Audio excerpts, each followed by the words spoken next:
Chapter 261 of Jujutsu Kaisen holds possibly the greatest plot twist in all of manga. Because after the shocking cliffhanger of chapter 260 that had so many convinced Satoru Gojo had finally returned, in the very next chapter it's revealed that the person in the smoke, the one with the unforgettable eyes, was none other than Yuta Okotsu. Let me explain. By the way, make sure to leave a like, it really helps out these videos. You see, ever since the quote-unquote passing of the Honored One, although I guess the quotes can just go away now because he ain't really ever coming back, but regardless, almost every theory imaginable was crafted in an attempt to explain how his return was inevitable. One of the most prevalent theories within the community was that Kenjaku would use his curse technique to take over Gojo's body if the previous one were ever to become inhospitable, and then we would have a situation similar to what happened with Geto's body in Shibuya. Only this time around, because Gojo is so much stronger than Geto, it would last way longer and, the real Satoru Gojo would be able to help out in the battle against Sukuna. But thanks to Yuta, that theory was thrown out the window, considering Kenny met his end by him. Now, another theory that was pretty prevalent was that Gojo wouldn't necessarily come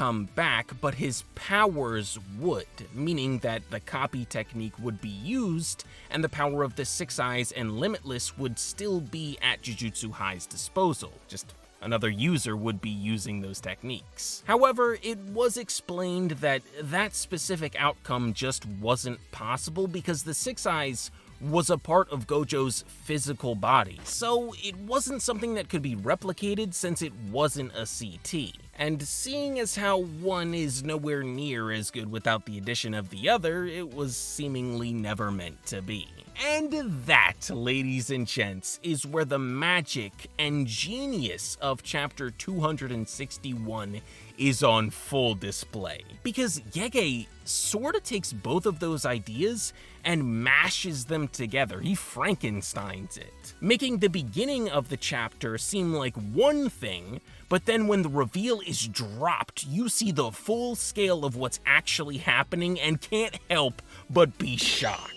Because at the beginning of 261, we see those infamous scars, which made everybody and their mothers believe that Kenjaku had somehow returned, taken over Gojo's body, and was about to lay waste to Todo and Yuji. It was about to be a 2-on-2, and that 2-on-2 would be extremely unfair. But all that goes away as soon as Sukuna begins to speak. He's in shock at first, but then as soon as he realizes who the man is that stands before him, he's elated, exclaiming, "I apologize for underestimating you. I didn't know you were capable of going that far.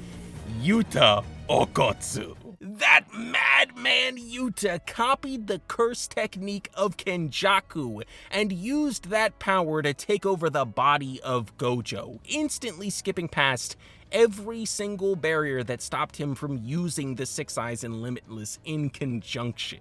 And brother, let me tell you, when I first read those words and saw that picture to go along with it, I almost lost my mind. And I really gotta hand it to Gege for not only doing something this creative and shocking, but doing it unashamedly as well. I don't think a lot of modern mangaka out there would make this specific decision because of the fan base or their peers. It would have been so much easier to simply bring Gojo back because there were actual avenues to do such, and have him show out one last time and all that. But Gege decided to take a far more daring and interesting approach, and I'm a huge fan of said approach, because even though it is such an insane twist, it doesn't break the story. In fact, it perfectly falls in line with everything he's been writing so far for this story. This choice fits with the themes and the characters, and what these characters, specifically Yuta, have always been willing to do to win. I mean, this guy was out here kissing crickets, yet people are surprised that he'd be willing to take over Gojo's body. But in all seriousness, I made a video about Yuta a while ago and went over this exact point. Yuta isn't like a Kashimo or a Gojo. He is willing to do whatever it takes to win. Pride and all that be damned. He doesn't care.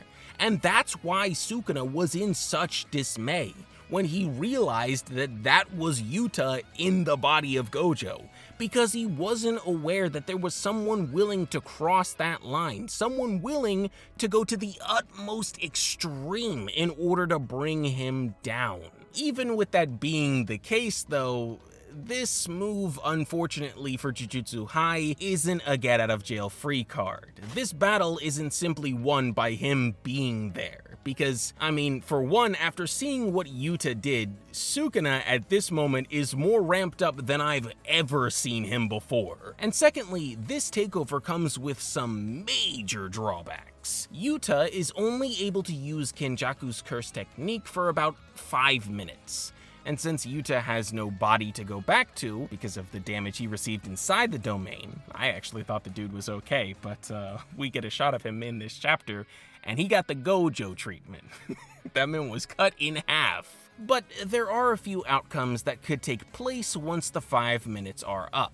One being, once those minutes pass, he could literally just pass himself, which I don't personally think is going to be the avenue that Gege takes, because that would kind of make the whole choice of crossing over that line completely meaningless. So the more likely option, in my opinion, is that this switch will become permanent. Either way though, whatever Gege decides to ultimately do, we'll see very soon. In the meantime, we get to bear witness to Gojo versus Sukuna yet again.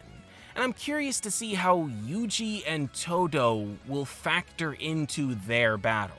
They were originally fighting Sukuna, and he kinda just dipped to go battle Yuta. I'm pretty sure we're likely in for a 3-on-1, and if that's the case, then Sukuna will be scrambling to get this merger off the ground, because he was losing a lot of ground in Chapter 260 when he was just fighting against Yuji and Todo.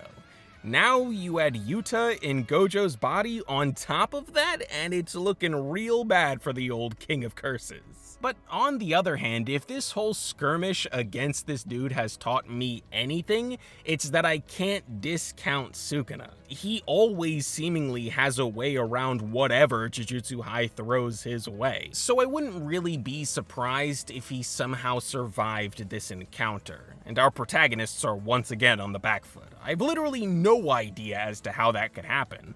Maybe Hikari fumbles and Urame will be able to lend a hand, but regardless, I just wouldn't be surprised if it does happen. With all that said, however, it's time to close this one out. I'm very curious to see, aside from all the hate, I want to know how everybody else is feeling and reacting to this reveal. So let me know in the comment section down below, and while you're doing that, make sure to like the video and subscribe with the notifications on for more, and I'll see you all in the next one. Peace out, everybody!